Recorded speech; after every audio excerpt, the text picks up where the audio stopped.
Right, welcome back to another episode of Ear Candy with myself, Danny. And today in the building, we have got Conscious Root. Yes. What we saying? Are you all good? Yeah, I'm not too bad, Danny. Thanks for getting us through. Much appreciated. That's all right. It was Cryptic, the first guy we ever had on here. He put us onto you. Yeah. I actually asked him, I think we were talking about like collaborations and that, and I was like, where's Scotland's equivalent of The Chronic?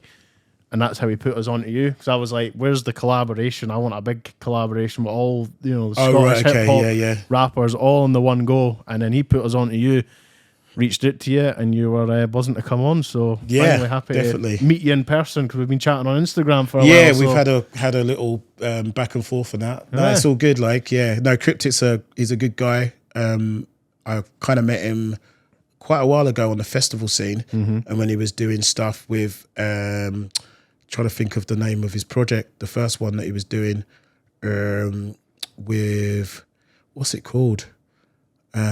Something I can't even remember off the top, but it was a duo and it was really good. And off the back of that, I saw them live a couple of times, and I think I got them involved in a gig that I put on with Beats and Bars. It was a collaboration with Beats and Bars, which was set in Birmingham with Trickster, who's kind of an old school hip hop head. He's been doing things for days, and I'd met him like years and years and years ago, and we got reconnected, and he was putting on this events, and he was wanting to put on events in different cities. So, and then I invited Lloyd and the guy that he was working with at the time to come and spit at that. So yeah, we just kind of built up a relationship over time, and he's just he's a funny guy, but he's a really sound and very good artist, and he produces and yeah, he's just fun to be around, but also like he DJs for me, and we do gigs together. We just support each other out in the industry, which is really, like you say about collaboration. I think when you're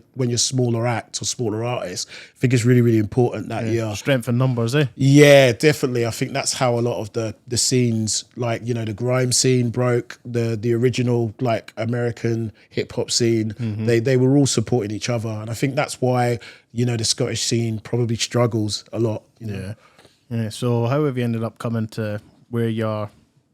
Like now, like upbringing and whatnot. Okay, so a bit of past and stuff, I guess.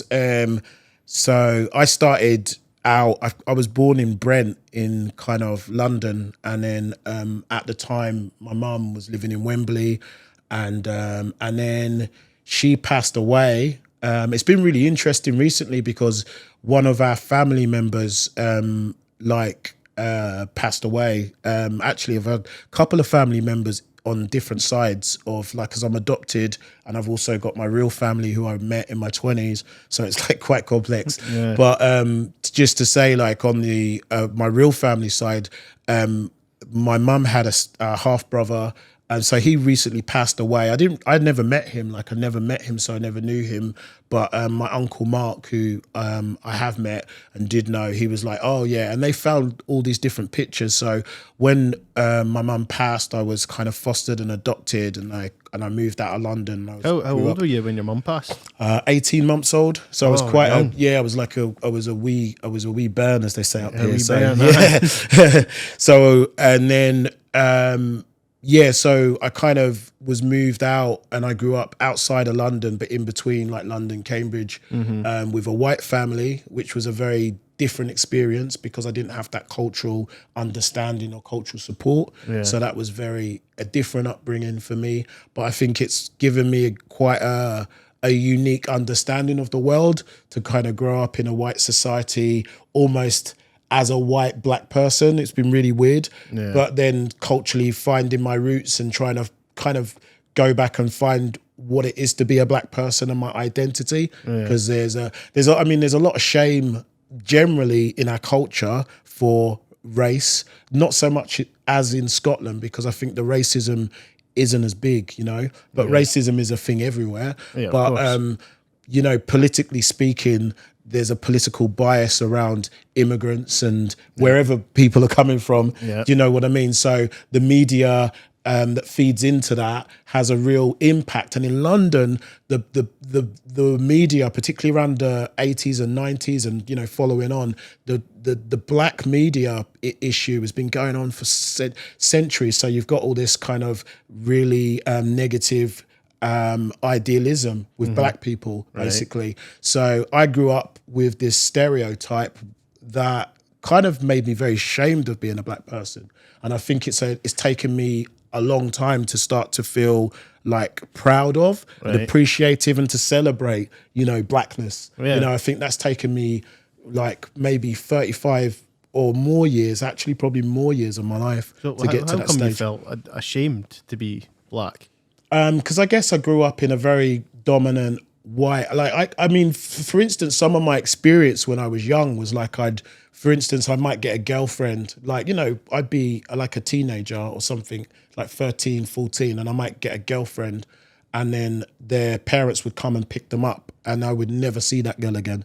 Oh, really? Yeah. Oh, like shit. Things like that, basically. And not just that aside, like even all my friends were like quite casually racist, you know, because in the 80s and the 90s, that was just how things were. Yeah. Do you know what I mean? So like, I know now they've got this idea that the society is a bit too soft and blah, blah, blah, but they don't actually realize that, you know, if you're white or you're white and middle class or you're white, middle class and straight, that you've got so much privilege, particularly as a man, in this culture, in this society, where you've got other people that are really suffering because of race, because of, you know, homosexuality or whatever the ism is. But there's people, and now that people are talking up and saying, you know, or feminines, you know, females, they're speaking up, that people are like not liking that they just can't be dickheads. Sorry, I don't know if I can swear. No, you can say whatever you want, mate. I didn't know,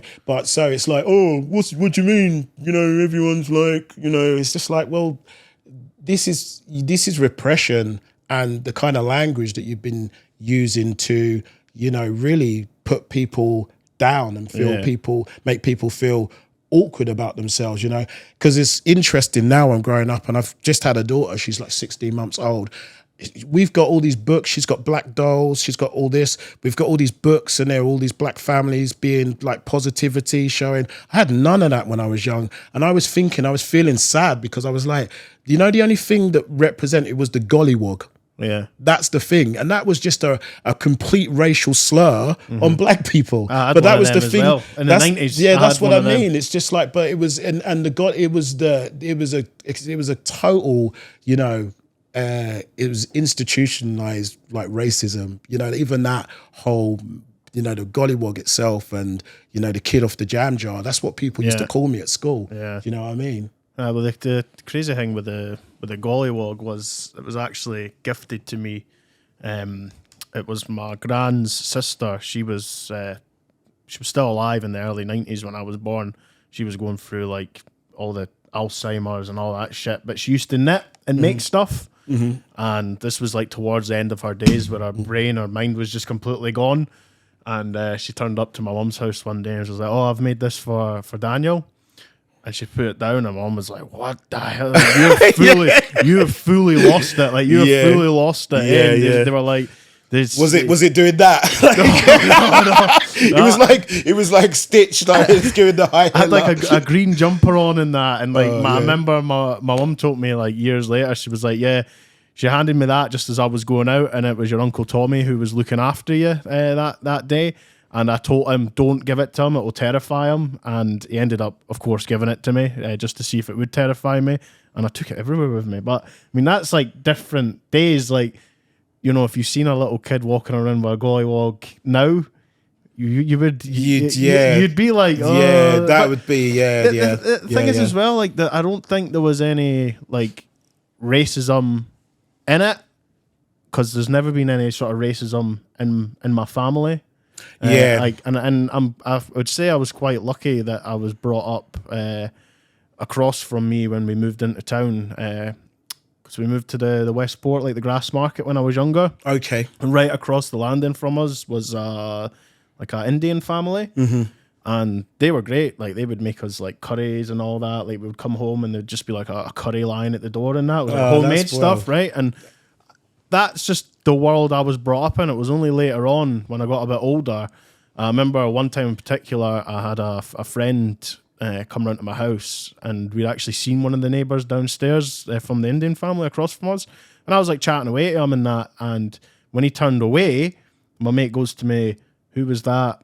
Used the P word." Like that. And that was the first time I'd ever heard that. No, and like, man. I think about that now, and I'm like, it starts in the house. Yeah. That kind of stuff starts in the house, because I'd never even heard that slur before. Yeah. And even to this day, when I hear someone, taking the piss out of, Pakistanis, Indians and that, I'm like, well, as far as I'm concerned, they're great people. If you're pally enough with them, they'll make you a good scran. Yeah. You know what I mean? You know what surprises me as well sometimes is like there's like people that I knew, like when I went to college in South London to do lithographic printing. I got an apprenticeship when I was like, must have been about 17 or something like that, like 16, 17, because I left school like straight away, because I was not like the last 2 or 3 years of school, I just wasn't in it. I was just out the back getting high, and I just was like drinking at school, like taking drugs at school. Yeah.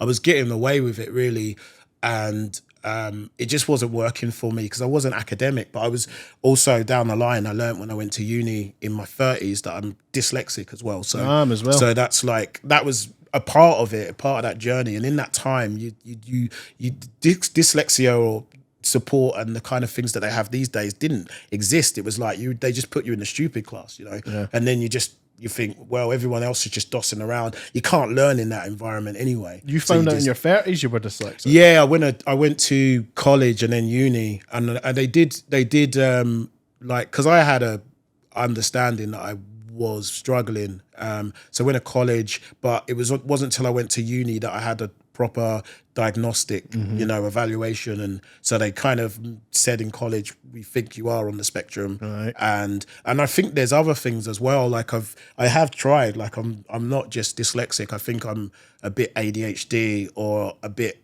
Mate, I was on talking the ASD. about that with 10Z. Yeah, so I mean, this is also like other things that I've been trying to, because I just don't, my mind works very different to other people a lot of the time. People are like, why would you say that, or why would you do that? And I just thought, well, to me that seems like the right. That's like they're like, my girlfriend's like, you just got no filter. That's what like, people say about me.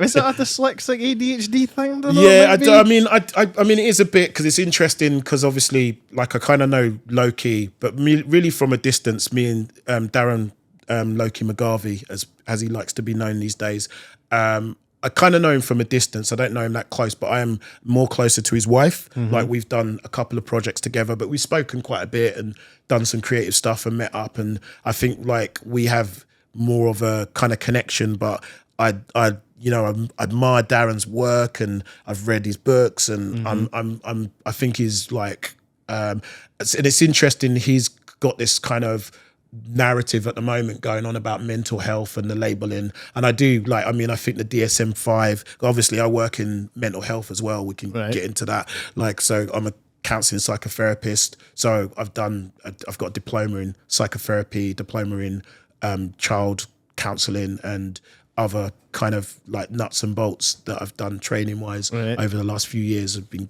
graduated in 2015, so I work in a school at the moment, but back to anyway, Loki's kind of idea was the moment is about, he's looking at people like talking online, sharing things online, emotional things, and is that therapeutic? And also looking at the industry and about how, the mental health industry is making money out of people and stuff like that. And I'm not sure, like, because I haven't delve deep into what he's saying, but I think there's a little bit of maybe cynicism in some of the set. I do see it in the mental health industry, and even the way that the mental health industry is shifting. So there's a lot of different conversations where there's the old kind of psychologists who come up with the DSM-5, and they're attached to sometimes the drug companies, and they're making up these diagnoses, and the drug companies are just treating multiple different disciplines of medical illness with similar drugs, Yeah. which the kind of a lot of the time doesn't make any sense. Yeah. It's like just muting people. They're just not. They're not kind of. They're just sedating people so they can not cause trouble. I think. I think a patient for life is another thing as well. I Well, mean, it's not there's as heavy here because we don't pay for our medication, but I think in America where there's But money to be made. But we do because like it comes through taxes, so we Yeah. don't pay for it, but we do pay for Well, it. I say that about NHS. Like folks say, "Oh, it's brilliant, it's free healthcare," and I'm like, "Well, I pay taxes, so I feel like I do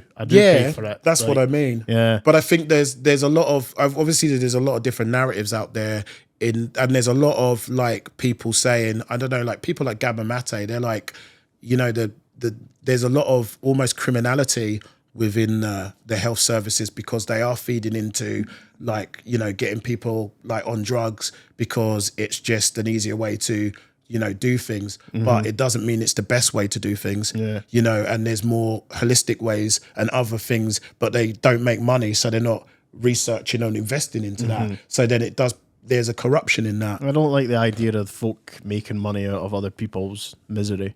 Yeah, I don't think that's right. Well, that's the government. That's the government. Yeah. Do you know what I mean? It should be going back into the, what it's supposed to be sorting out is just say mental health. It should be going back into that. There shouldn't be someone at the top in a mansion for other people's misery. Yeah, and unfortunately, I'm not trying to be too sort of like everything's really sinister and bad because I don't know. There's a balance to it towards the kind of understanding. It's not like, when you're dealing with someone maybe with just like schizophrenia or some of the really heavy mental health issues out there that people live with for the rest of their life, then sometimes the medication can be really life-saving. So you've got to be mindful of who it helps and who it doesn't. Yeah. But then also diagnosis can be misdiagnosis, and that can be once you're diagnosed, you can't really remove that. Yeah. So there's two sides to it, but I think one of the main things is that I'm learning is that they're trying to change everything to medicalize it rather than thinking about how it fits holistically, because it's all about measurements and data and money. So even the courses of therapy, like counselling courses that I would have done, say 6 years ago, they're changing and they're bringing in a lot more kind of diagnosis and kind of, they use these kind of standardized forms to go through and see about your moods and a lot less therapeutic value. So it's almost like it's got more clinical, let's say. So there's the counselling psychotherapy come from sort of like spiritual, like Buddhist Zenism, and then mixing it up with kind of, some clinical understanding. So, but now it's like more about like CBT, like, can you do this way? And if you don't get it right, then you can feel a lot of shame. It's not like, I'm not saying that CBT is a bad therapeutic practice. I don't think it is. What's CBT, sorry? Well, cognitive behavioral therapy. Right. But it's very like about the mind. But, as humans, our makeup isn't just mind. It's emotions, it's spirituality, it's physical self, it's experiential. So it's like you've got like a lot of the therapies that I kind of like are like they're holistic or gestalt, but they look at, there's the phenomenological I can't even say the word. It's phenomenological process, which means it's about, there's loads of things that can't be explained because we're always going through like, the way that we view the world and our perspective is very individual, as a person. So, but when you try and put a diagnostic model, it's like when people go to the doctors and say, like, this is really hurting. They'll put out a book and they'll go, oh, if that's hurting, give them this. Do you know what I mean? But it doesn't really work like that for single people in mental conditions. My missus, she's going through something similar like that now. She's got like a really bad skin condition. It's actually a lot of people are now speaking out about it. So she had this like quite bad skin condition where she was coming out with rashes. and the doctor was prescribing her this like steroid cream. Oh, the steroids. Right. They love the steroids. By the way, everyone's buff these days because everyone's on steroids. this is terrible. So she was using it, and it sorts out the problem. So then for a little while. So she stops using it. Then her whole body breaks out. It turns out she's having withdrawal symptoms, and she cannot get off these steroids. So she's been trying it. She's off work and everything at the minute. I mean, her whole body is just red raw. But there's like nothing she can do. Like I'm saying, like try and fight through it. She's like, I can't. Like my body is dependent on it, like sweating and everything. But it's like cold sweat. It's horrible, and like, a lot of people are speaking out about that now, which is a good thing. But these doctors don't have an answer for it. Do you know what's really interesting? I think from like maybe old days to now is the amount of autoimmune diseases. And what is the autoimmune diseases? When your body is fighting against itself. Mm-hmm. And I think this is to do with our cultural life and living, and the positions, the stresses, and you know the generational trauma.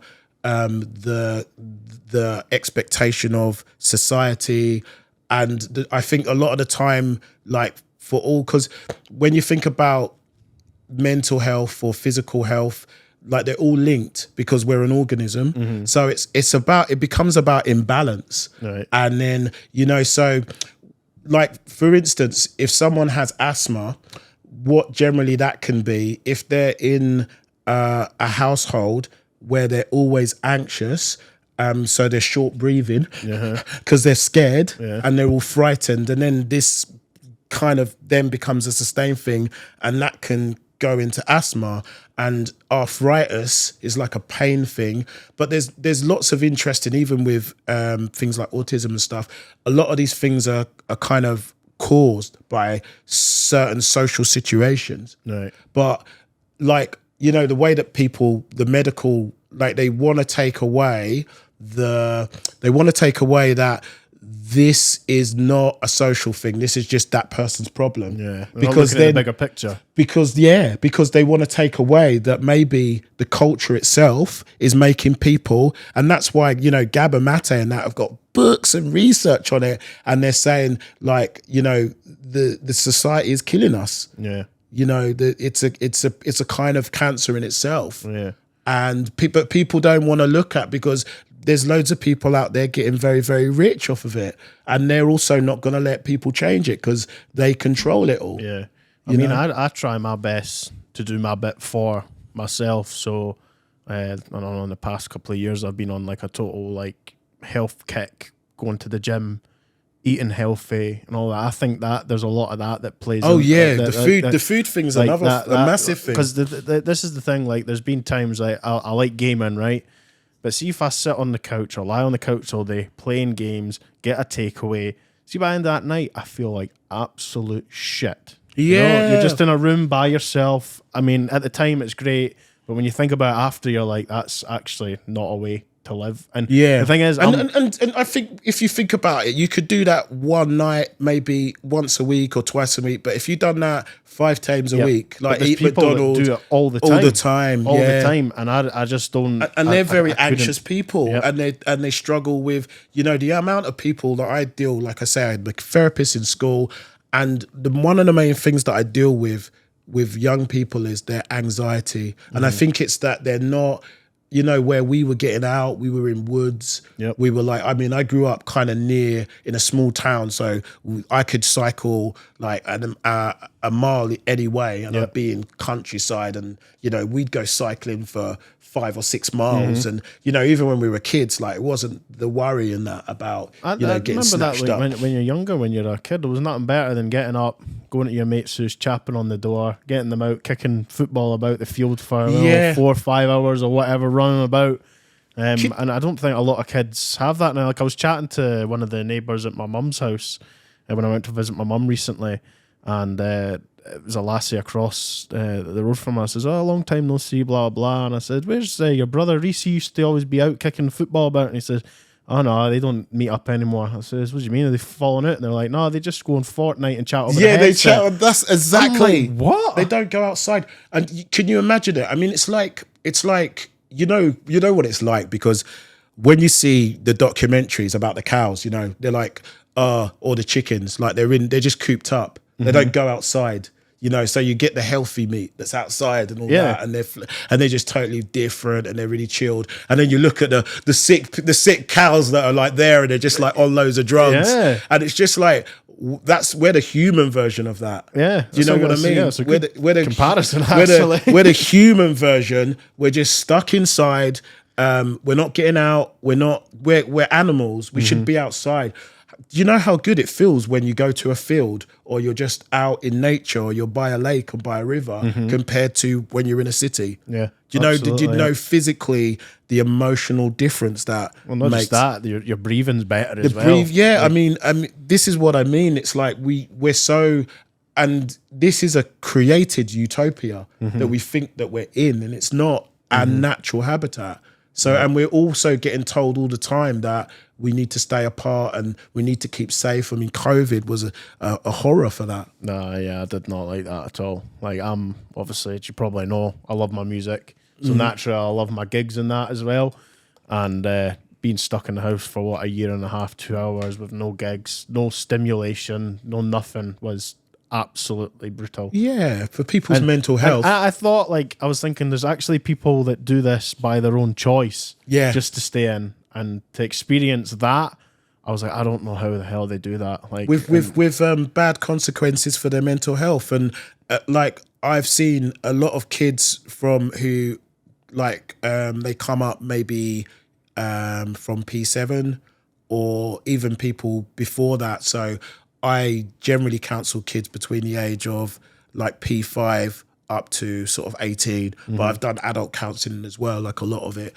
And the impact of COVID in people's developmental functioning, particularly socializing, has been horrific. Yeah, I bet. It has really interrupted their own sense of self-worth, their perspective, their growth, their relationships, and it's creating havoc now. Yeah. And there's even other people who are teachers have said to me, that the kids that have come up from pre that period are different. They're quite weird. Yeah. In a way, there's something that happened to them in that time that didn't help, their development. I mean, I only see that on Twitter myself with Gen Zs, I guess you call them, and see some of the shit they spout, and I'm just like, that just comes because you're just sat on your phone all the time. You need to get out. You need to experience the world. There's nothing more than I like than visiting other countries, taking in different cultures. I went to Poland last year, I went to Germany last year. It was for gigs and that as well, but it's to take in the culture, experience something a bit. Yeah, to experience something different, have their food, meet people from there, hear their stories, what it's like living there. And I think that's just a human thing to do. I think it's the right thing to do. I think one of the main things that the kids in this digital age miss out more on is how to be bored and what to do with yourself, because I feel like there's always something to keep the mind focused on, and I don't mean that in a positive way. There's always these distractions or these rabbit holes, be it all the apps you've got on your phone, be it computers, where we would, when we're bored, we'd use our imagination, or we'd sit with the boredom. We'd learn how to be bored. And I think that's because, life is hard. And as you get older into adulthood, you have to learn to do boring stuff. And I think the young people these days, when I'm seeing them, I'm not sure how some of them are going to get from where they are now into that work experience where life is not cool and it's boring. They don't even know how to communicate. And there's I can see that around the school where I work, that there's loads of kids just walking around and they're just thinking they're on holiday and they're bamming it up and they're thinking they're cool. And I know I was that kid as well at school. Yeah. But there was something I always had a job. I was always working. I knew boredom. I used to help my mum clean the church. I used to cut people's grass. I had a job in the bank. I had 3 jobs, as well as then playing football and, doing my own things and dicking about. So it was just a different age, but these kids, they're given everything and it's like the parents don't know how to deal with them. The school can't really deal with them because they can't punish them. Like I remember saying to my mum, like in primary, our headmaster, if we like spoke up, and he'd just drag us into his office, batter us with the cane. She was like, he wasn't allowed to do that. We were like, oh, I didn't know that. We was like, he used to do that all the time. But I mean, as bad as it probably is, I mean, it taught you discipline, didn't it? It taught you can't be a dick. Yeah, I guess like the kids these days, like they know that the school can't do anything to them, and where even back in our day, the school would just exclude them. They can't do that now because they just can't. Yeah. They have to, by law, the school has to keep them. Yeah. And they have to do something really bad to get excluded from school. Yeah. I'm talking like really bad. So the kids are just like, we know when we're going to get, we'll get sent home, but our parents are radges anyway. And, they'll be like, oh, good on you, you're bad, and it's just like, and then the next week they just be back, and they're, and the thing is, the teachers don't understand when you're a kid and you don't have the academic, all you have is being a bad man or a roadman, or you want that reputation. So you're always seeking to build on that. Yep. So every time they're excluding them, that's like one more war story for, they're like, oh, what'd you do this time? And they're like, oh, yeah. Or, it's just like, it feeds into, but then, they're the kids that go, and then they're in Borstal and prison. And, it's not a glamorous life, it's not a glamorous life after it. I mean, I was lucky. I'm coming back to, because I feel like we're talking so much about everything else. No, I was really lucky that I got out of the life that I was living when I was young. I was like living a life that wasn't healthy for my mental health, physical. Were you in mental. Gangs or not, or anything like that? No, I wouldn't say. I mean, what's a gang? A few young dudes hanging together, innit? Yeah, it doesn't have to be illegal. well, we were up to things, you know what I mean? Yeah. I would probably, people would have said I was in a gang, and I think when I was younger, my name was known by the police, right. Like things like that. And I've never been arrested in my life, I never got a criminal record. I think for a black man, that's very good. Because if I would have got that, and that would have been me the rest of I don't think I'd be doing the work I'm doing now.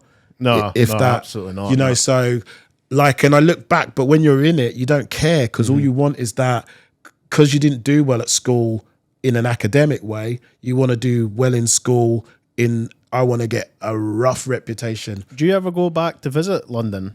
I go back to visit London, but I don't go back to visit where I grew up. Not since my mum died. Yeah. Right. So like, I'm talking. So is this your my foster mum? Okay. Yeah. So, she passed away. Even trying to think back to, I think I was about, it's probably about 7 years, maybe longer. So like your neighbours back then, would they give your foster parents like a hard time for fostering a black kid? Oh, mate, I've got, like, to be honest, like the neighbours that my mum had before I left my yard, or she had, they were really, really nice, and actually my mum knew them. So we grew up in the kind of town where everyone knew everyone, but obviously you get people move in. So this story, when I was probably, like in England, they have free schools, so they have primary, secondary. So I think primary is like you do sort of 3 years, and then you go to secondary and do like 3 or 4 years, and then you go to like the last school, which was kind of like a finishing school, like Ward Freeman. So when I was in kind of middle school, I think I've just left. We had a group. We had some tinkers, like Irish, like proper gypsies, living travellers. Yeah, travellers, like. And their dad was in prison, and there was about 11 kids, and then they had lots of cousins that would come and visit, and so basically it was like Beirut. Like, it was like Beirut, but obviously I used to walk out the door and they'd be like, "Ah, you black bastard, like all just. And some of the guys would be like, "Oh, no, you can't say that," but they'd be laughing, you know. But that would be the chat, and you know, a couple of times I think they tried. But my mum, the deal was though that my mum supported like them. They couldn't read, so my mum would go around the house, and when they get the letters from the prison, my mum was reading the letters. So to my the mum, family? Yeah. Right. So my mum had a thing, but the kids were just unruly. The mum didn't really know how to deal with the kids. Right. And then after a while, I think the old man got out like a couple of years after they moved in as well. Yeah. And it got kind of worse because like he was like getting pissed up and throwing the TV through the window and all that. Oh, really? The kids were like shitting in plastic bags and throwing. We had a flat roof at the back. They'd shit in plastic bags and like lob it on the roof. That's weird because the last it was guest like, we had on, I was telling them a story about me shitting in a Tesco bag at a music festival, so we've gone full circle here. Okay, yeah. So, but yeah, I mean, it was pretty tough. Yeah. But the whole town were like, it wasn't just like. I mean, I lived next door to them. Mm-hmm. It was bad, but anyone, it'd be like at school. It would be funny, like not funny in a funny way, but basically because they come in and infiltrated the town, and then someone would be like, oh, you know, kicking off, and they always get into fights because that's how they were. Mm-hmm. So, and then obviously in towns you always have a few tough kids anyway. Yeah, of course. So they'd get involved and give, you know, one of them a smack or something. Yeah. And or, you know, it would be like, oh, do you call me Jippo? Something like that. Yeah. You Jippo. And they would be like, oh, call me Jippo. And there'd be a bit of a thing. And then there'd be like 11 of them at the gates, knifed they're up. tough as well. Yeah, but they'd be like, not just, you know, they're like, we're in like, you know, we're like sort of like not even P, you know, you talk about P5, P6, P7s. Mm-hmm. They're rolling up 11 deep with knives on them. Do you know what I mean? Everyone's like, God, it's got real. You know what I mean? It's just like we're in school and like no one's carrying blades where they're living. Yeah. It's like a lot of middle class kids. You know, I was a council estate. That's why they moved in next to me because I was council housing. You know, but we were a poor family. But some of the like my old man, he was brought up in London in Bethnal Green. So it was last year or the year before because I'm an Arsenal fan. He's an Arsenal fan as well. Okay. Up the Gooners, they're doing well. Yeah, you're an Arsenal fan? Nah, but they play a beautiful game. Yeah. You got to be if you're a fan of football, you got to be a fan of Arsenal. Well, yeah, when they're on it, they're on it. When they're good, you know, some of the Henri days and even pre that, you know, when they had they've always been a side to admire. Yeah, you know, legends. I love them. But we went down for the Arsenal Man City game at the Emirates. Okay. And I've been down to London a few times, but on this occasion it was a late kickoff. So my old man was like, "Here, I'll take you where I was brought up. Okay, and I'll show you around the area and that, and I'll show you like where your granddad and that used to drink." And we went round it, and he was like, "This is nothing like compared to what was like back in the day." He says, he says these areas were like shitholes. Like it was like the worst of the worst was living there. And now it's like $250,000 houses and all that. Like, loads of, you know, upper class white people. And my dad was saying like when I was here, it was just loads of blacks because that was like who he was brought up with. That was like that was it back then. And he says there was nothing like this. He says, you know, it's pretty heartbreaking because he says it doesn't feel like home. Yeah, like it's real home. Everything was done up nicely. He says, I miss the days when it was like a shithole and it was run down and that. And he said, that's like Dalston and all those areas. Like even, I mean, I used to go out raving up those ways and, you know, like High Road and Dalston and, you know, around Brick Lane and all that. I mean, Brick Lane was always a little bit more nicer than other places, but a lot of those places now you go up and it's like all like coffee shops and it's all like artists and you know, sort of Shoreditch haircuts and it's like it's amazing how, you know, things have changed, but like, you know, obviously those kind of families got pushed out to the Stevenage, your Harlow, you know, further out, so the issues are still there. Just out somewhere of sight, out of mind. Yeah, I mean that's what I mean. Like it just becomes more, and I mean London's I've got a really mixed relationship with London because I sometimes find it quite egotistical and arrogant. It's like, and I find I've got a lot of friends that live and from and emigrated to London, and they all just think that London is it. and I actually think there's a lot of other nicer places, and London can be a bit consumed. Don't get me wrong as well, it's got some great music scenes, some great food, and some great things to do, but it's also got one of the worst kind of atmospheres because you can't really relax in it. There's a lot of tension, there's a lot of stress, and although it's very multicultural, like, it's not really integrated. So a lot of people are just they might go and work together, but are they really mixing after that? Or are they just going back to their own cultures, their own clans?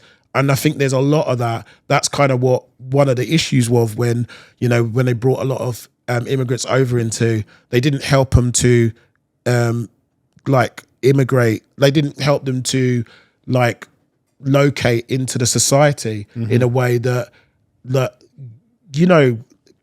I guess with all the negative press, it made it worse for black people and other people to kind of like break those barriers down. So they're there sort of just in their communities. And obviously black, white people do mix and stuff, but I do find I used to visit some families and they'd be very anti-white people. And I'd be like really surprised. I'm like, what? Do you know what I mean? But luckily, when I met my real family, they weren't about that. There's a lot of integration. There's a lot of mixed race. There's a lot of white marriage. But then my granddad would be, I really hate the Indians. And I'd be like, how can you really hate the Indians? They're like people that I just wouldn't understand it. It's the same when people are talking about, trans or gay. And I'm like, I've probably got more association with those people because how much we've all suffered. Do you know what?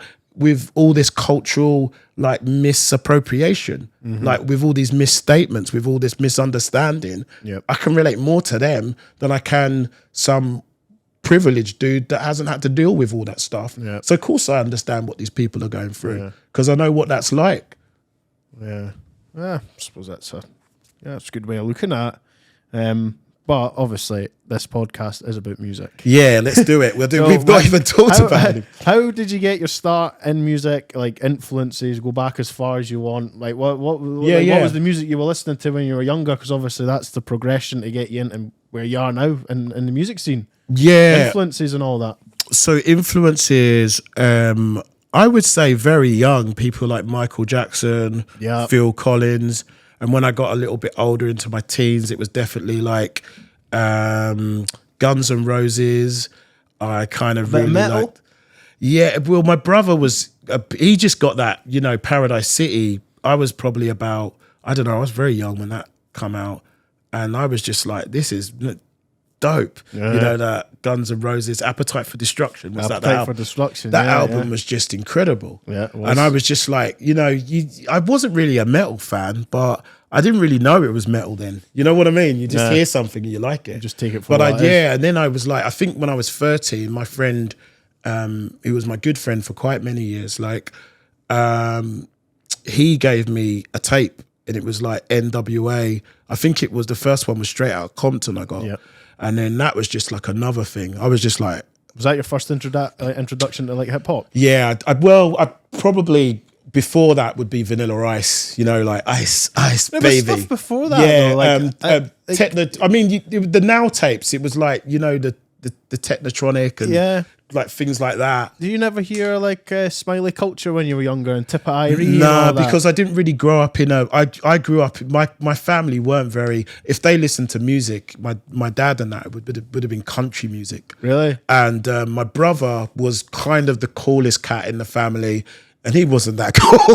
And he's it's very. I grew up in a very like white. So the kind of people that taught me about kind of blackness were like my other white friends who got some music off someone that they, So it was just like I wasn't really influenced because I wasn't growing up in a scene where I was getting influence, and I was quite nerdy until I got to about 14, 15 when I started to go off the rails, and then I was getting really deep into, like hip hop and drum and bass. I think basically, I think my diet was hip hop and drum and bass till I was maybe in my early 20s. I just listened to that kind of music A lot all of that the time. drum and bass, that's like a lot of black influential with the break beats and all that was like all James Brown break beats and that, wasn't it? Yeah, that's Just what I sped mean. up. But I didn't learn all that until maybe my mid 20s to late 20s, where all the music was coming from. And then you go down that rabbit hole. Yeah. Do you know what I mean? Yeah. So, I mean, it's really good because it's like you have to do it backwards, but it's really good to start to understand like how, and then you learn how like sound, you know, like sound system culture from the reggae scene. Saxon Posse. What were the people that really influence how hip hop had sound systems and jam street parties? And, you know, obviously the documentaries these days are very good at giving you all the knowledge. Yeah. But that stuff really wasn't around when we were growing up. It wasn't as documented when we were growing up. I got all that off my old man, because when I started getting into hip hop and that, he was like, "Oh, you should check this out," and he was telling me stories for like back in the day, like Saxon Sound Posse with the big PA systems in the street blasting all the music, and you had obviously your breakdancing culture back then as well. They had the lino out on the street. He says that's where it was like. From like Grandmaster Flash and all that kind of stuff. Yeah, as well, obviously, you know? like Melly Mel and all those guys. I met him. He was so fucking cool, by the way. It was amazing. Well, from what I read and that, it does sound like, you know, it's good because I do like to, like, I mean, obviously I'm dyslexic and I was reading before, like Audible books a lot. I was like reading as much as I could because I get very fatigued when I read and stuff. So, but Audible books have really opened up kind of, I listen to so many books, like so much. Like I love particularly autobiographies.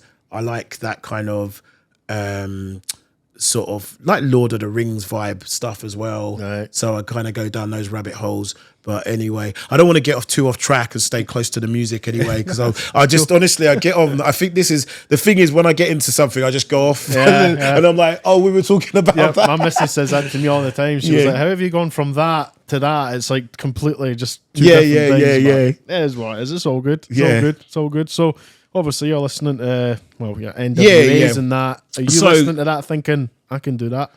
Yeah, I guess I got into, like, a lot of my mates got decks.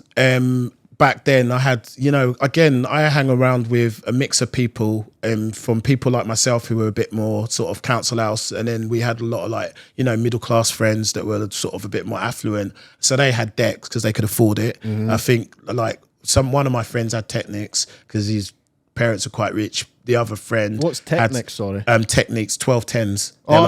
They're standardized, like kind of the best decks. Not today, obviously. There's lots of other. I think Vestax that was Primo and stuff. back in the day. But I mean, Technics are still like a lot of industry standard, you know. Right. So like the SM58, it's just one of those things that have gone through time, and just always been an industry standard thing. But my other friend had Sound Labs, which were belt drive, which were like kind of, you know, not as, because Technics are like auto, so they're like they keep more in time, basically, if you want to break it all down. But belt drive ones are a little bit more like, okay, you got to touch it more to keep it in the mix and stuff like that. So he got some belt drive decks, and we used to go to his garage, and everyone just used to pile in there. We'd like get baked out. It's funny. He's like, Mum would open the door to the garage to say, "Oh, something's going on," and just big smoke. It'd just be like, it would look like Hiroshima, and we'd all just be sitting there like. Class. Anyway, that was the situation that started it off, because everyone's queued up to get on the decks. But there was just this like really tacky microphone there and a mic slot. And there was this guy called Joe Chisnell, who was a really funny guy actually. But we just got on the mic. So everyone was just like, shut up. That's all I heard for. What year is this in, roughly? How old was I? Probably about 15. I would have been. Early 90s? I'm just trying to think, because I'm 98, so that's that's 80. Yeah. So you're like 95, 95, 90, about 95, 96, something like that. Class. So I'm there spitting some drum and bass lyrics, and I just kept doing that. I was like, just got really into rhyming styles. Like a lot of the time I wasn't trying to be like lyrical with the words. I was just trying to like get how do you rhyme. Like, and drum and bass is very like, it's like, you know, drop on the twist, coming on styles, rocking like this, running a flavor, running a this, coming on man, wicked and Chris, two of them, you know, you didn't have to be, it wasn't all about, it was more about the vibe. And, you know, yeah, you had MCs back in the day that I really like, MC, and there was like MC50, and there was like a GQ. And like we used to go to the raves as well. Like we were 15, but we were like went to United Dance. Like I think that was the first rave I went to. And then when I was a bit older, then we started going to the bigger raves up in London. But Were a lot you of into my like the ecstasy culture then, or were you not? Yeah, I mean we were in the scene. You know, we were in the scene, and in it in a lot of ways there was a lot of people kind of in deep, not just in the culture, but we were in deep. We were like the people, you know, in the scene. So like there was a lot of people that I hung around with that were doing bits basically, and you know, some people got nicked, went jail and things like that. See, I was born in '93, so unfortunately I missed all that. I can only go off of like watching videos on YouTube of like Fantasia and Helter Skelter and all those big Yeah, well, they're all the events tapes that we used to listen to back then, right? Yeah. And I've got like younger people in my family, and like I'll meet up with them at like family parties and all that, and they'll be like, "Oh, Daniel, check out this rave I was at," and I look at it and I'm like, "Is that what you call a rave these days?" Like it's just a sea of phones. Just a sea of phones with like over the top lighting and that. I'm like, that just looks shit. Like it looks so bad. Back in the day though, not a phone in sight, everyone dancing, just whistling on the whistle. It was everyone rad. loved up, arms around each other. I was like, that is what it's all about. Yeah. And the rave music now is not. I mean, not that's my what cup I of mean. tea. The culture's changed, but obviously, you know, because you're thinking about from the mindset that we were at when you're at that time, and it does, you know, it evolves like every decade where the what's important changes, doesn't it? You know what I mean? From what was important for me then is like, you know, now I'd be like, what the hell was I doing then? Yeah. You know, but that's because I'm here with this mindset. But then it was just like, you know, I just want to be out with my mates. We just want to get on it. And everything, we used to go out. There was this place, I think it was Milwaukee's. It was out in the middle of nowhere. We used to just get in our cars. Everyone hires everything. And we'd go to this place. And then the best DJs like Darren J, Kenny Ken, all would turn up at this thing. And it would just be throwdown party. And you just get totally off our nuts, be out there for ages and then come back. You know what I mean? And it would just be like, that was that. We used to do it all the time. Just like different raves, different. And then I started getting on the mic at local events. And then from local events, I started going up to other events. I think we got a residency in Harlow. Was working with this guy called Tony B, who used to do, I think he knew, what was the DJ that he knew really well? He'd done some remixes with not Mampy Swift, but it was quite I think Mickey Finn, I think it was like Mickey Finn or something like that. Just quite well-known DJ. He'd done some remixes with and worked with, and he just knew all the scene. And he used to get down Kenny Ken, Darren J, Mampy Swift, all that. At this event in Harlow, it was just like a working man's club. But we used to then, from 10 till whatever time in the morning, it would turn into a rave. I remember one time we were there, we turned up early, and there's this guy from Hartford, Hauser, really good MC. We were all both on the mic, just warming up, chatting on the mic, and still some of the people were there from the working man's club. And we were on the mic, chatting. And this big guy, he was huge, man, roid head. He just threw a bottle spun past our head, smashed the wall, and we're like, what's going on? And then he's gone outside, nearly had a fight with his friends. His missus turned up to pick him up. He kicked in her window screen, walked off, reared it up with other few people. His friends are trying to like sort him out, and then he's just got in the car and gone home. And they go, oh, he does that every week. Shitting yourself. Like, I'm like, honestly, normal. I was like, and the guy was like, what? He goes, what's the matter, man? Like, you could deal with that big man. I was just like, nah, I'm not fucking around with that man, shit. I didn't want to be dealing with none of that. No to way. be honest, No like way. a big roid, like Harlow's quite a rough place as it goes, you know.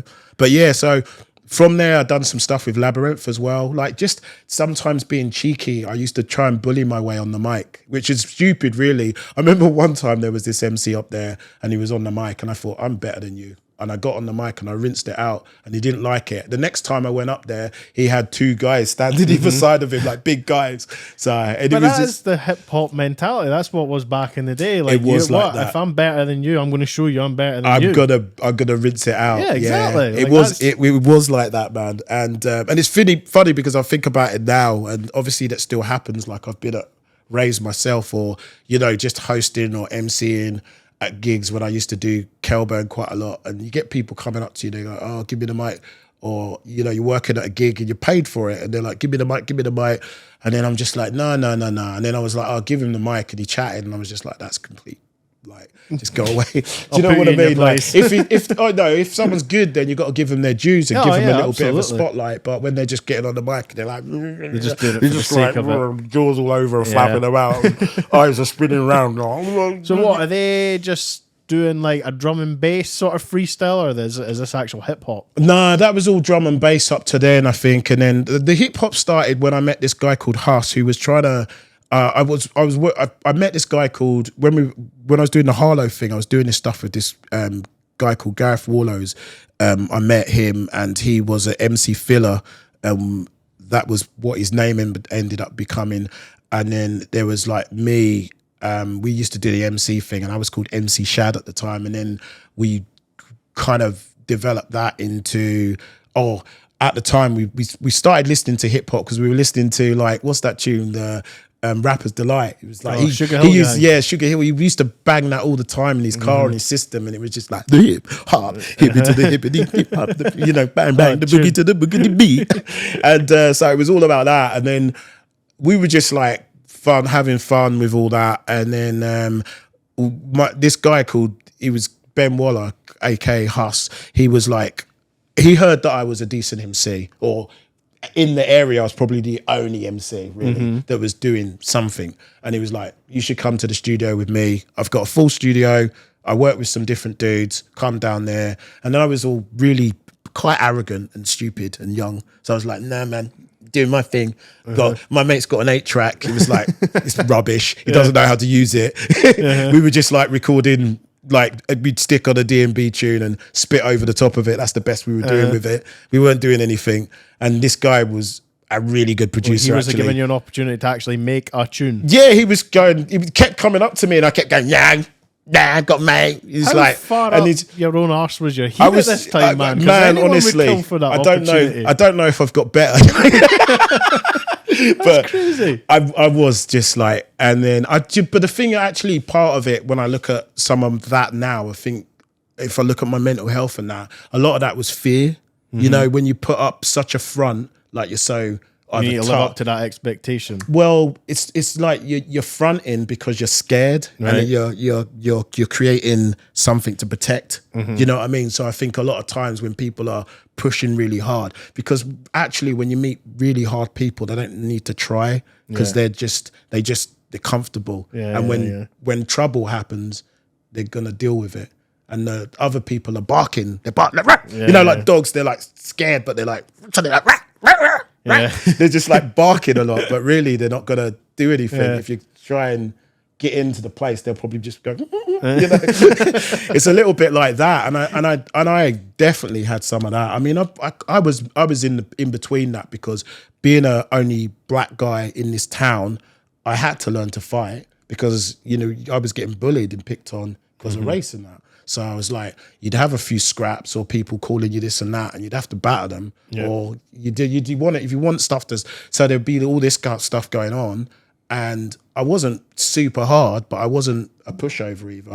I would say I was like kind of in the middle of that. You know what I mean? But also I wasn't a psycho or a madman. But then I got friends with all those people, because I knew, like, I was a vulnerable guy, and that's why I got in, I reckon, the scene that I did, in terms of the people that I knew and what I got up to as I'm young. When I reflect on it now, that was all about protection. That was all about. But then one thing that did help me, which I did get into, which I did do right, I think at that time, was music. And music really gave me a pathway, even because it's not just when you're in that scene with those kind of people, they don't want you to leave, because they'll think, what are you doing? Are you snitching? Are you this? Are you that? And I'm like, I'm going to the studio to do my music. They're like, that's cool.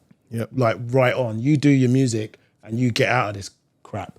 Do you know what I mean? They respected that. Yeah. So I just kind of, for me, like, and through the art, because I started working with Ben, we created a crew called Fugazi Rum, and this is where we're kind of getting to the start of it. It's probably like the end of the podcast now. but no, this is where we get to the start of it, where Fugazi Rum, we created, we got in the studio, wrote some songs. I worked with some of the other producers in the space as well, and opportunities out of that. But I created Mozman, who was Mozman Skank at the time, and that was my alter ego. And it was just angry.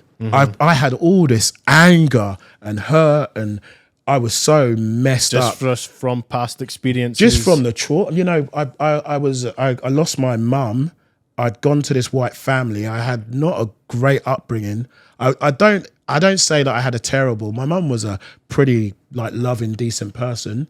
My dad was maybe someone, I can look at it in a very different light now, but he was quite a difficult man. He was quite he was probably on the spectrum. Yeah. I reckon he would have been, I reckon he would have probably had a diagnosis of Asperger's or something like that. He was very good with animals and plants, didn't like humans, had 5 kids, didn't really gel with any of his children. I've got a question. I don't mean to go too off topic here, right? But see, obviously having the white parents, was there ever a point where they sat you down and said, right, this is what you're going to experience at some point in your life? Know. They didn't understand. They didn't even know. You know what? One thing, I was really angry at them because I was getting all this racial bullying and all that. Like, I was getting all through my life. I was really angry at them, but I never told them. Right. I kind of had that realization. I never told them. You know why I never told them? Actually, I did tell them when I got battered by the BNP. I was like 15. I was just minding my own business with my friend, like as a kid does, playing some basketball at the courts near the school, and 3 dudes, skinheads, come up. They just pushed my friend down. I was with 3 friends. One friend ran off, pushed one of my other friends down, and just booted me down, stomped on my head a good few times, multiply, like all of them. And then that kind of, and I went home. I didn't go straight home. I think my mate took me to, because my mate was still with me, because he just like was watching, and he took me to Monroe's house. Actually, it was the first house we come across where someone was in, and from there they called my family and said, look, this has happened. And I got in. My family were like, what have you done? That was what have you done? Yeah, that was their response. It was like, what have you done? And I was like, and then I was like, Monroe had to explain, because I was a mess. I couldn't talk. I was just hysterical, crying, blubbering. I've read like first-hand accounts of attacks, like racial attacks for back then. And England, no, it was beautiful. It's bad. It's beautiful. Brutal, sorry. Yeah, brutal, it's like brutally, like I thought my arm was broken. It wasn't. I thought my arm was broken. I had my head stomped on. Do you know what it's like having your head like stomped on like a melon? Like, I've not on purpose. I've been at gigs when I fell through the crowd surfing and had someone, but not purposely. Like, I don't want to think about that. Yeah. I mean, I didn't go out for maybe, I went to school only for about 3 months. I didn't go out anywhere. I was school and home. And I was always outgoing. My parents were very concerned. They were saying, you need to go out and all that. I was like, no. Yeah. And I'd see someone with a skinhead and I'd be like, I was like, that mentality with the skinhead thing, like I held that for a decade or 2 decades. Like, it was really like psychological when that happened. But then also when that did happen, I was like, right, okay, I'm not going out without a blade anymore. Yeah. So I was like, you know, then my mum would be like, oh, this is missing. You know where that is, and finding something and be like, it's like without doing it on purpose, you then become a part of the problem. Yeah, you know, I mean, especially it'd be different in this day and age because a lot more kids are carrying blades, like with them down south. But I suppose it's the same as why they do it. It's protection. But yeah, I mean, it becomes. So I was like, I got into that where I'm like, well, that's not happening again like that. You know what I mean? if someone's they're gonna Is that like, because obviously it's survival of the fittest, so you're just a young boy and you're actually carrying a knife, thinking if that happens again, they're getting it. Yeah, I'm not getting crazy. I'm not getting that again. Like, Nah. if not without them getting really hurt and having to consider absolutely. why would they try that? And that was, I think, after that, my mentality was very, like, it kind of changed my whole understanding, because I'd been called names all under the sun, like all over the sun, but they were just names. Yeah. They were stuff. I didn't like them. I didn't like them. I didn't like that, and I didn't like my skin. I didn't like being black. Yeah. I hated that. So, but this was a cultural reflection of the society that we lived in. Yeah. That we don't like black people. We're English. We're white. We don't like you. Yeah. You're here. It actually, the funny thing about it was that people were like, we do like you because you're with a white family and you're in our town and you're a nice guy, but we don't like you because you're black. Yeah. So we do like you, but you are a black person. Yeah. So we love you, or we like you. You're one of ours. That used to be the saying. Right. You're one of ours. You know, you're all right because you're one of ours. Yeah. You see the connotations and what that means. It's fucking mad. It's really weird, isn't it? I think it's because it's testing their understanding of race. Yeah. It's challenging their perception. So their way to hold on to their racism is to say, well, it's because you're one of ours that you're okay. Yeah. Do you know, that's what it said to me. Why do you want to hold on to the racism though? Like, well, but this is what part of their identity. Well, why do you want to hold on like to, like, you know? I know there's all the arguments about trans and all these kind of things, but like, why do you want to hold on to, if someone wants to do something to make themselves happy? How is it hurting you to just accept the space or respect? Because what we're talking about respecting people and humanity and humans. We're not talking about, you know, what's right or wrong or what labels and stuff. And I understand, you know, like, I think it becomes too, again, our culture's too kind of cognitive. Like, everything's got to be measured. Everything's got to be logical. Everything's got to be recognized, which is fine. We do need some of that. But then there's certain things that just, they make sense for people because that's how they want to live. Yeah. Like, there's been transvestites for hundreds of thousands of years, and in cultural times, it's been fine.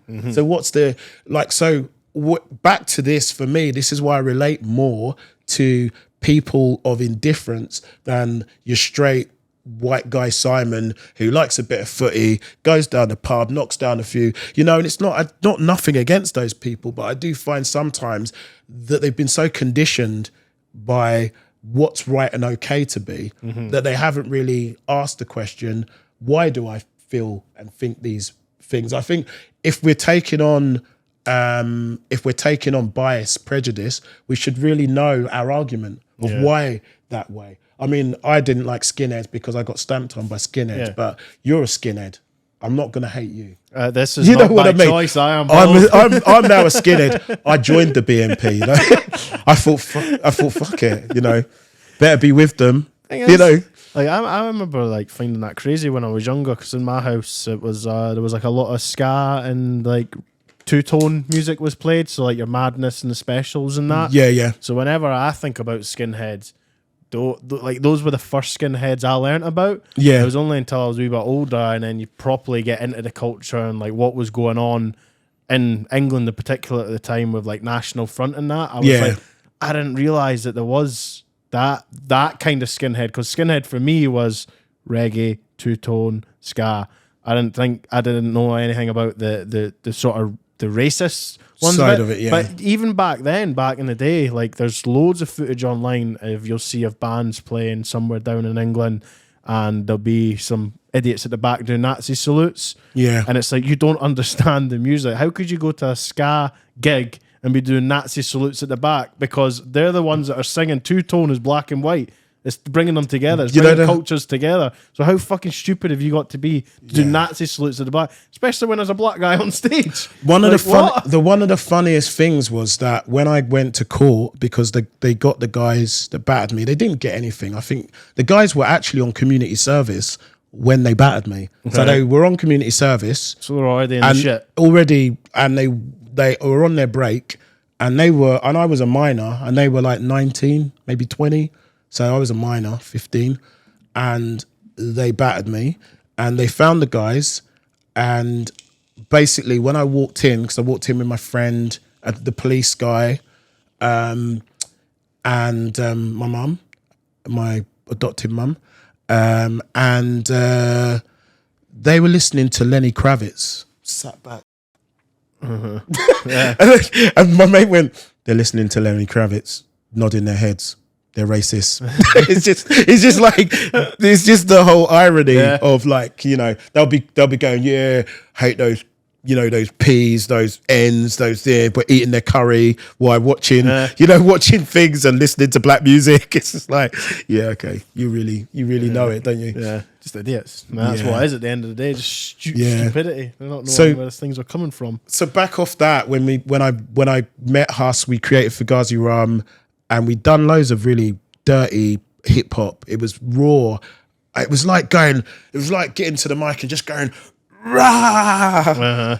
I remember, I don't know, it's like really hard because I don't, perhaps I could send you some of the music so you can recall the early stuff. Yeah, I mean, there was like, but I had, you know, I was just really, I mean, I was talking a lot about what I was doing back then, which was a lot of, you know, into drugs, into just being a bit of a lad. Is that when you got did you have the name Conscious Root then, or was that No, Conscious Root when I up here really. Right. So I created the Conscious Root band, and then I was still Mossman then, and then I become Conscious Root once the band dissolved. So the Fugazi Rum thing was pure hip hop, like dirty, quite dark, and we got supported a lot by the London scene at the time.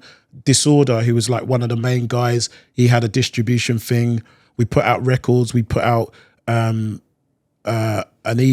put out first a blue single, or was it a blue EP, and then we done a red single and a black EP, but we made an album of music that didn't really ever get, well, we distributed it digitally later and we sold CDs. You know, back in the day it was all like, it was either vinyl or CDs, so you had to be serious about music. It wasn't just like these days, and that was a lot of money, you know.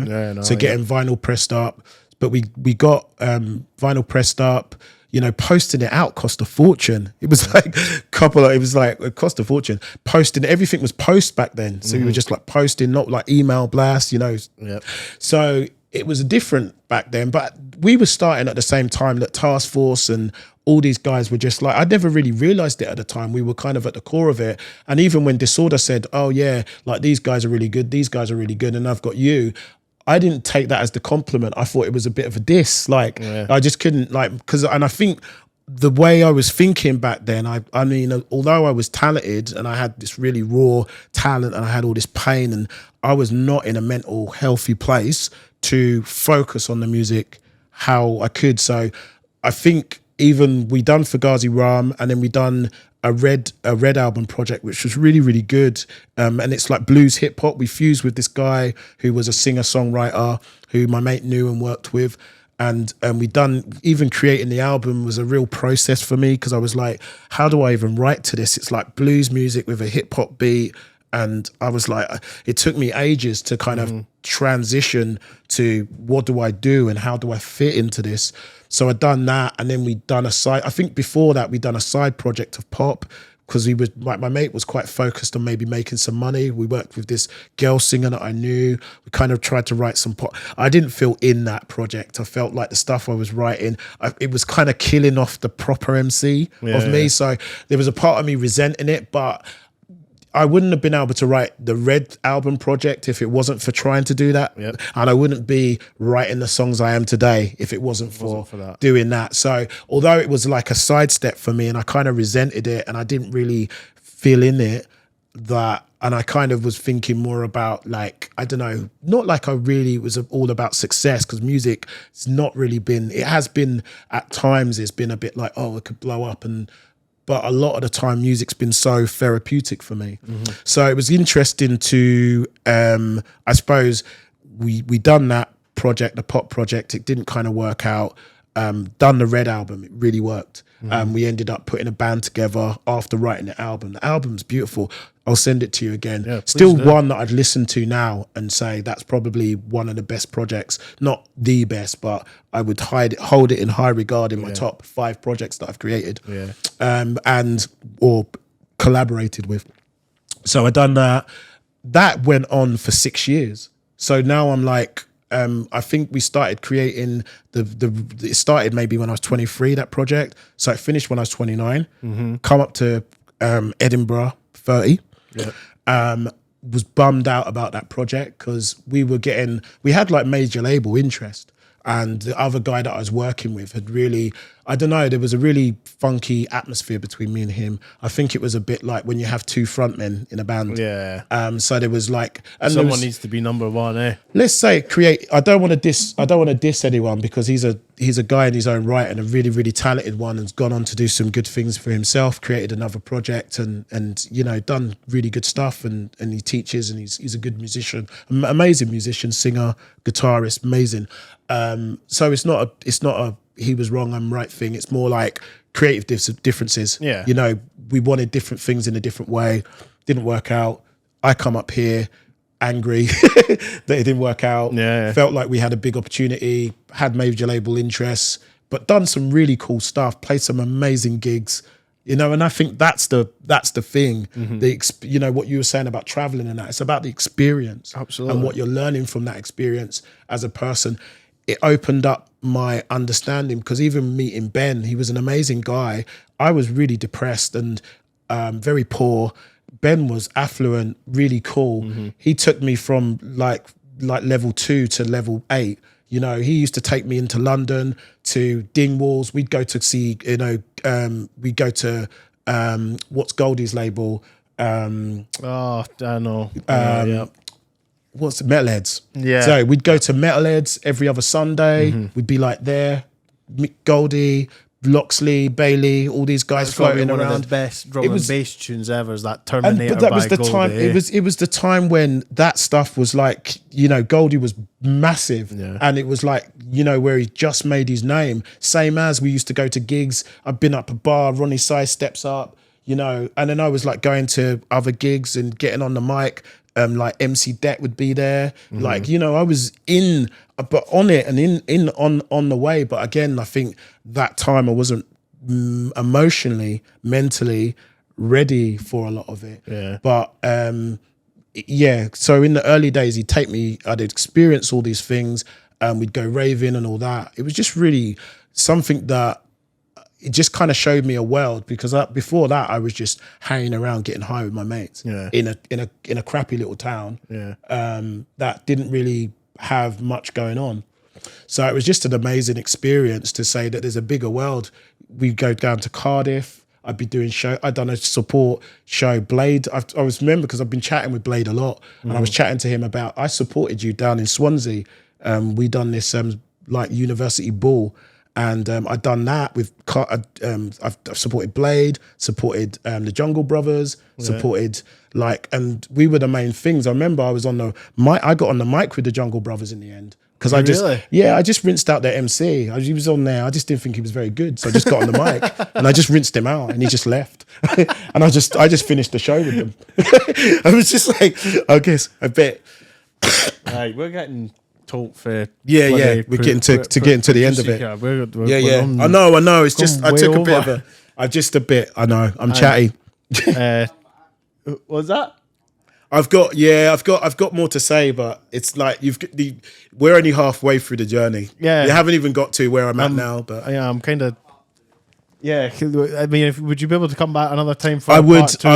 And we'll get focused. Devastated to to sort of call it a day. I will say this though to the viewers out there: is Belters is the album, yeah. Belters is the current project that's out there, and it features a ton of local talent that I really respect as artists and people. So and that's what I was wanting to really because focus. This was the main reason. And just to say, just come and go and check out Belters online. There's lots of video content out and coming. And stuff are out now. Yeah, there's free videos out on YouTube, but there's more coming. Like we got some funding from Creative Scotland, and I've shot 7 videos. I managed to do some photo shoots with some artists as well. So like people like legends like Mr. Bose, worked with Becky Wallace, Empress, Dave Hook from aka Soloist from Stanley Odd, worked with Gluco aka Gmo, you know, a lot of like up and coming talent like Pro Focus. He's coming on here. Yeah. I mean, he's with a him. lovely dude, man. Yeah. I mean, like he knows the ethos of what hip hop is, and but yeah, just shouts out to everyone that's supporting and tuning in. Yeah, and also before we wrap it up, Instagram, we'll find you on Instagram. Yeah, conscious_root. And you've got a link tree, haven't you? No, you can check out consciousroot.com. I've got a website. Yeah, I've gone proper. But it's quite, I mean, check us out. I mean, on Insta, I generally try and have some chats with people, like other artists. So you can check out like I was doing them 2 weekly, but now I do it like every 3 weeks where I chat with artists and industry people talking about the music, talking about their music and their background, kind of what we're doing here. Yeah. But also looking at the, you know, music industry and things that might help other artists as well. So there's stuff like that I'm doing. I'm trying to do a lot of collaborative work with artists. In the background, I'm helping artists, mentoring artists, or just even not as a paid thing, just like, you know, helping out. So there's a lot of things that I'm doing, as well as my own music. That's why we need to get you back on for part 2. Yeah, man, I've got like, a lot of chat. I knew you would have a lot of shit to talk about, but I didn't realise it was going to be this long. And I do babble. I babble as well, mate, so don't worry about it. No, big up for Danny and Crookie for getting me in. It's been amazing, and big up everyone who's tuned in to listen to the. I usually ask at the end if you enjoyed being here, but obviously it's been amazing, and it's been nice to hear obviously a little bit about your background interweaved into that. So hopefully, you know, we can share the stage again. No, we're getting you in for part 2 because you're just filled with stories and you can chat for days. So I can talk. I mean, I love it. That's what it's all about. I'm talking. So if you're all right, we'll just wrap it up now. Yes, cool, man. Thank you. All good. Right, you've been watching an episode of Ear Candy with myself, Danny, Conscious Root, unreal guest.